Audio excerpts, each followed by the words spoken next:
সম্মানিত সভাপতি, আমাদের মাঝে আমাদের বিএনপি নেতৃবৃন্দ উপস্থিত আছেন হাতিবান্ধা উপজেলা বিএনপির সম্মানিত আহ্বায়ক, সদস্য সচিব, যুগ্ম আহ্বায়কবৃন্দ এবং বিভিন্ন পর্যায়ের বিএনপি নেতৃবৃন্দ, আমার সামনে উপবিষ্ট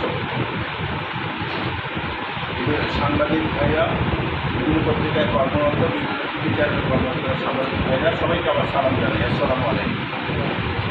আমি আপনাদের বক্তব্য শুনেছি এবং মর্ম উপলব্ধি করার চেষ্টা করেছি। দীর্ঘ 15 বছর থেকে আপনারা আমাকে দেখছেন, কাছে থেকে দেখছেন। আমি বাংলাদেশ জাতীয়তাবাদী দল বিএনপির পতাকা তলে মানুষকে সমবেত করার চেষ্টা করছি। তো বিভিন্ন প্রতিকূলতায় 17 বছর আপনারা যেমন করে সাংবাদিকতা মুক্তভাবে মত প্রকাশের অধিকার থেকে যেমন করে বঞ্চিত হয়েছে, আমরাও রাজনীতি যারা করি তারা মুক্তভাবে কথা বলতে পারিনি, স্বাধীনভাবে চলতে পারিনি, আমাদের রাজনৈতিক দর্শন মানুষের কাছে পৌঁছাতে পারিনি, আমাদের দলকে আমরা সংগঠিত করতে পারিনি। সেই অবস্থা থেকে ছাত্র জনতা আমাদেরকে নিষ্কৃতি দিয়েছে। এই স্বৈর শাসকের হাত থেকে আমরা কেবল রক্ষা পেয়েছি।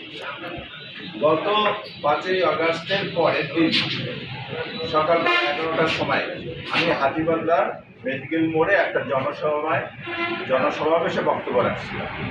সেখানে কিন্তু আমি স্পষ্টভাবে বলছি, আমাদের বিএনপি নেতৃবৃন্দকে বলছি যে আমরা শুধু একটা গণতান্ত্রিক শাসন ব্যবস্থা পাওয়ার জন্য একটা ধাপ বা একটা ফেয়ার ফ্রি ইলেকশনের থেকে একটা পদক্ষেপ আমরা অতিক্রম করতে পেরেছি।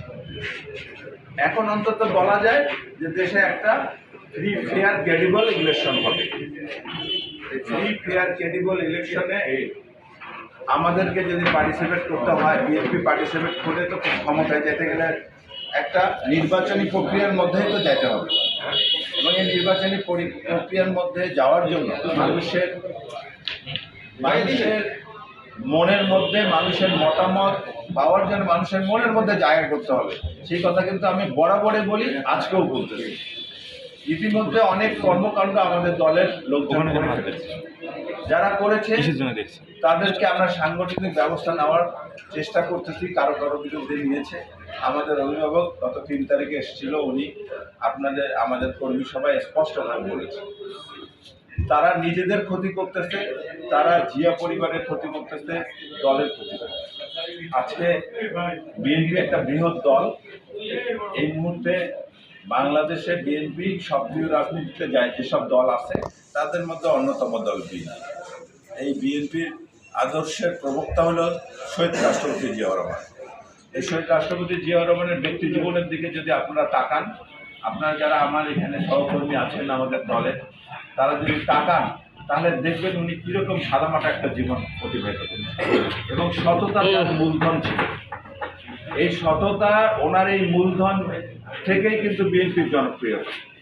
3-3.5 বছর ক্ষমতায় ছিল, রাষ্ট্রকে একটা পর্যায়ে নিয়ে গিয়েছে। দেশে কৃষি বিপ্লব হয়েছে, দেশের শিল্প বিপ্লব হয়েছে। উনি দেশের যেসব ক্রিম ব্যক্তি, যারা মেধা বুদ্ধিতে দেশকে আগিয়ে নিতে হবে, সামনের দিকে নিতে হবে, এরকম লোককে উনি কালেক্ট করে নিয়ে আসে উনি জাতীয়তাবাদী চেতনায় উদ্বুদ্ধ করেছে। তো আমরা আমাদের নেতার দিকে তাকায় শিক্ষা নিব। আমাদের নেত্রী, দেশনেত্রী বেগম খালেদা জিয়া, আপনারা দেখছেন গণতন্ত্রের জন্য উনি কীরকম ত্যাগ করতেছে। উনি ওনার ছেলে হারিয়েছে। উনি 78 বছর বয়সে 6 বছর থেকে কারা অভ্যন্তরে রয়েছে। ওনাকে স্লো পয়জনিং করে ওনার স্বাস্থ্য নষ্ট করে দেওয়া, মৃত্যুর দিকে ঠেলে দেওয়া হয়েছে। তারপরও উনি কোনো আপোষ করেনি।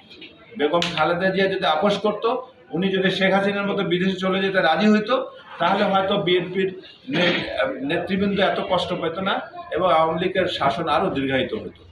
আমাদের বেগম খালেদা জিয়াও সুখে শান্তিতে থাকতে পারে।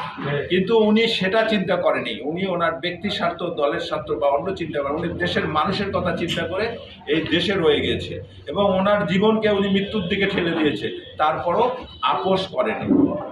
এই কথাটা আপনাদেরকে মাথায় রাখতে হবে। আমাদের বিএনপির আমার সহকর্মী যারা আছেন তারাও চিন্তা করেন। আজকে সাংবাদিক